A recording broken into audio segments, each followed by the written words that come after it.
welcome to another edition of Giant Talk, where we talk about all things Giants, COS Giants, that is.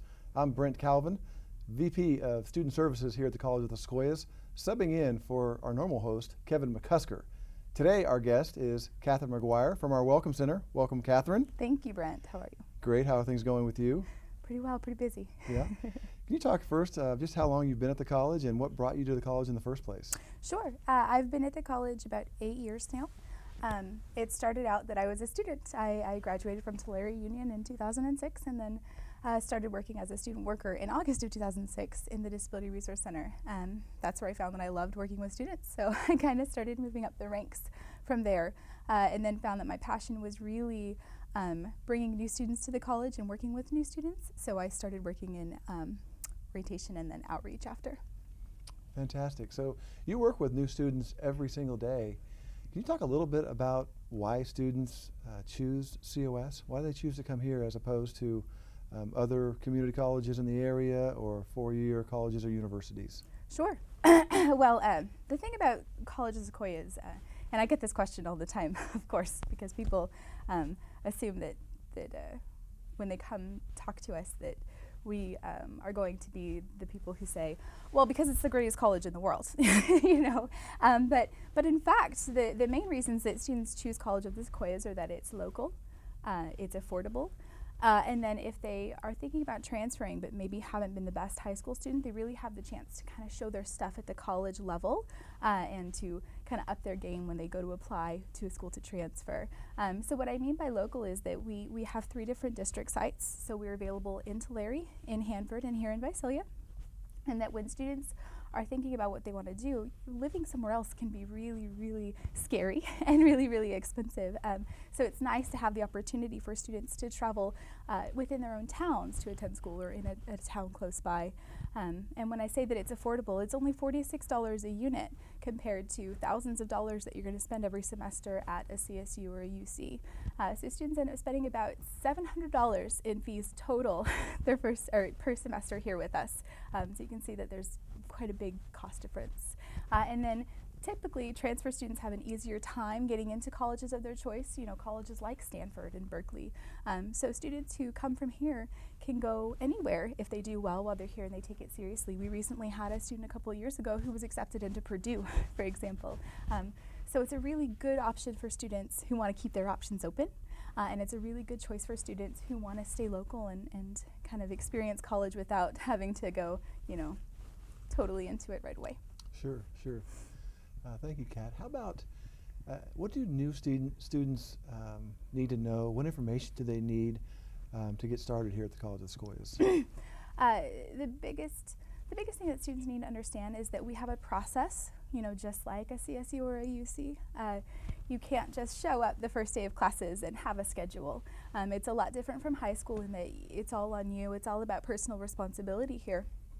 So it's important that students know that they need to choose their classes, or I should say they get to choose their classes, and they get to choose their schedule. So, you know, those things aren't given to you by the counselors here. The counselors help shape what classes you end up taking, but they don't give you your schedule. That's a high school K-12 kind of thing. So college is a little bit different in that way, and a lot of students tend to forget that when they're first starting out with us.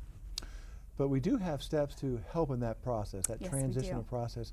Can you maybe just walk us through the steps that occur during a high school senior's final year of high school leading up to enrolling at COS? Because I know we start communicating with them in the fall of their senior year. Can you just kind of walk us through that timeline? Sure.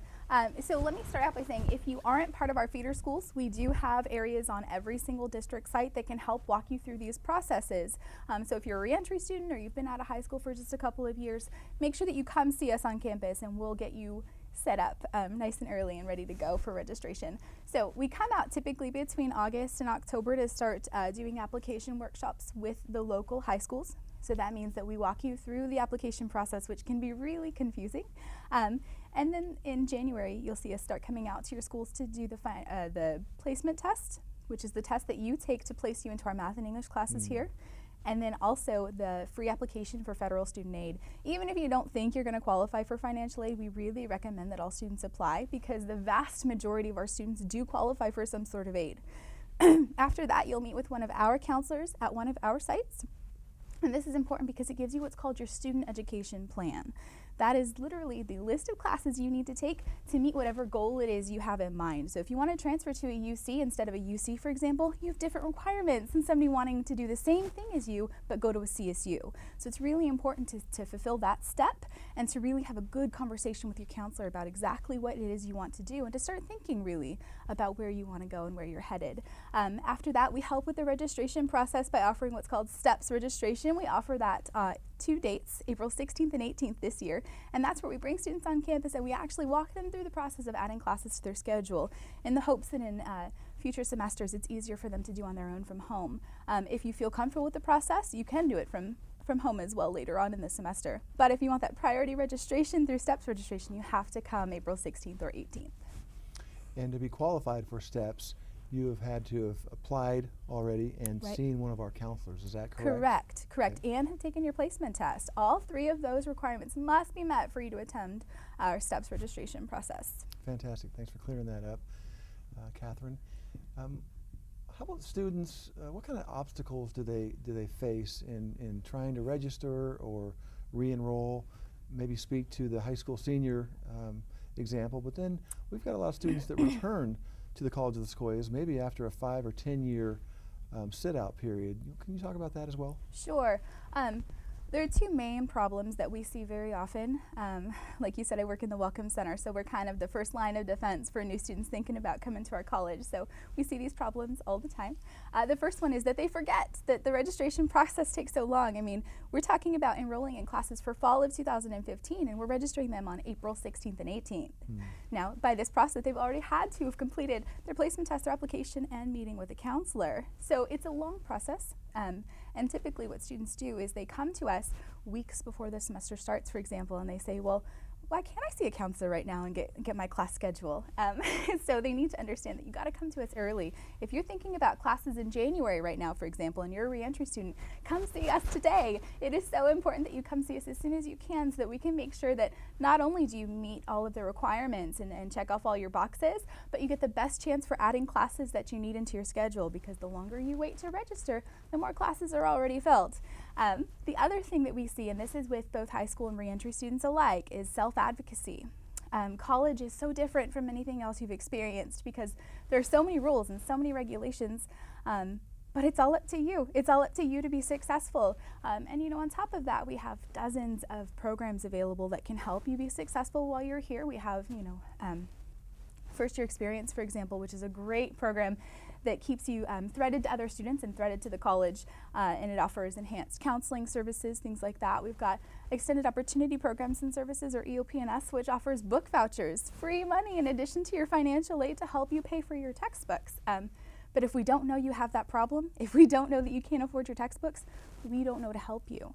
So it's really, really important that students remember to be advocates for themselves. If you have a problem, chances are somewhere on campus there's somebody who can help you with that problem. You just got to let us know. And if you don't know where to go, then obviously if you're in Visalia, you're going to come to our Welcome Center, where we can direct you to the right place. If you're in Hanford, you're going to head over to the hub. Chances are it'll be right there at the hub that they can help you. And then in Tulare, it's the Student Services Kiosk in Building A. So we have people on campus who are just here to help you. That's what we want to do. So make sure that you're being an advocate for yourself and that you're coming to us. Thank you, Kat. And so just to clarify, what is exactly orientation? Where does that fit into the process? Okay, I'm glad that you asked that. Orientation happens after all of this process, after you're registered in your classes. You have 2 options for completing the orientation. The first one is to go online into your Banner web account and complete our online web orientation. It takes about an hour if you're paying attention. And then the other option is the most fun option. It's one of the most fun things that we do on campus, and that's our in-person Giant Days orientation. Typically that takes place either the last week of July or the first week of August, right before school starts. We have, motivational speakers, and we have people from all of these programs that I was just speaking about coming and talking to students more about what they can offer and who it's for.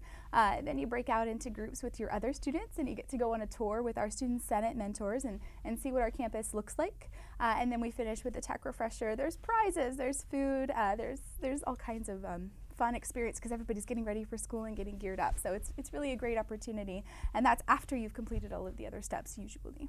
Great. So it sounds like a really great way in a fun way, to become acclimated to what college is Right. all about.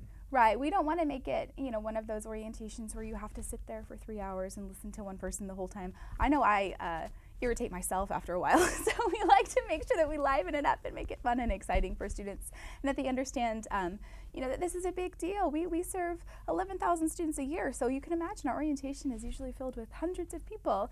So it's exciting to get to meet your other freshmen. Super. Thank you so much, Catherine, for that lengthy but informative answer, and also for joining us here on Giant Talk. And thank you for tuning in to Giant Talk. If you have any questions or comments regarding our show, please direct them to publicinfo@cos.edu. Thanks for watching.